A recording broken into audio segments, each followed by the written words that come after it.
6 kartus. Žiema į šiltąjį kursą grįžti neskuba net ir likus porai savaičių iki kovo. Ir štai praėjusią naktį mes sulaukėme net ir speigo.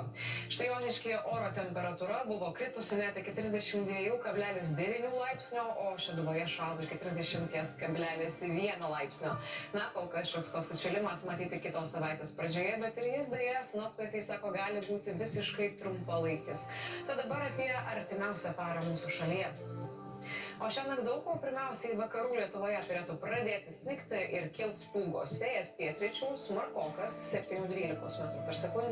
Pajūryje siautės smarkesni gūsiai iki 14 m/s. Temperatūra naktį kris šiek tiek mažiau nei ankstesnėmis naktimis, turėtų svyruoti apie 10–15, vietomis šals iki 16–21 laipsnių šalčio. Dieną sniegas prasitęs, bet turėtų būti visiškai negausus. Vis dėlto pakilus vėjui vietomis pustys. Vėjas suksis iš pietryčių, bus 7–12 m/s.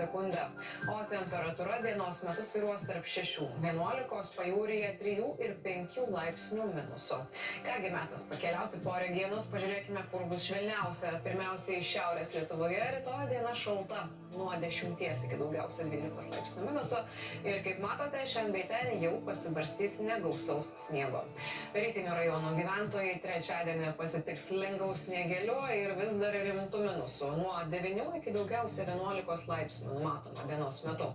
Pietiniai ir centriniai regionai negalės kol kas pasidžiaugti labai švelnesniais orais, nes ir čia nuo 8 iki daugiausia 10 laipsnių žemiau nulio.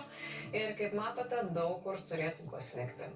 Vakarinę šalies dalį pirmiausiai apims sniegas, jo ko gero pasibarstys ir dienos metu, o temperatūra čia svyruos nuo mažiausiai 7 iki daugiausia 10 laipsnių šalčio. Ir apie kitas kelias dienas šį vakar iš Vilniaus apylinkių nuo Žalesio ežero pakrantės. Ketvirtadienį daug kur numatomas negausus sniegas, vaizdas dar labiau bals, vėjas naktį silpnas, dieną bus pasisukęs iš vakarų šiaurės vakarų, labiau vidutinis. Naktis šiek tiek švelnesnė, nuo 7 iki 12, vietomis gali šalti iki 17 laipsnių minuso, o dieną jau svyruos nuo poros laipsnių žemiau nulio iki daugiausia -7. Penktadienio naktį vietomis vėlgi turėtų šiek tiek pasnigti, diena jau laukia ramesnė ir be kritulių. Vėjas šiaurės vakarų, naktį 4–9 m/s, dieną smarkės iki 6–11 m/s. Ir naktį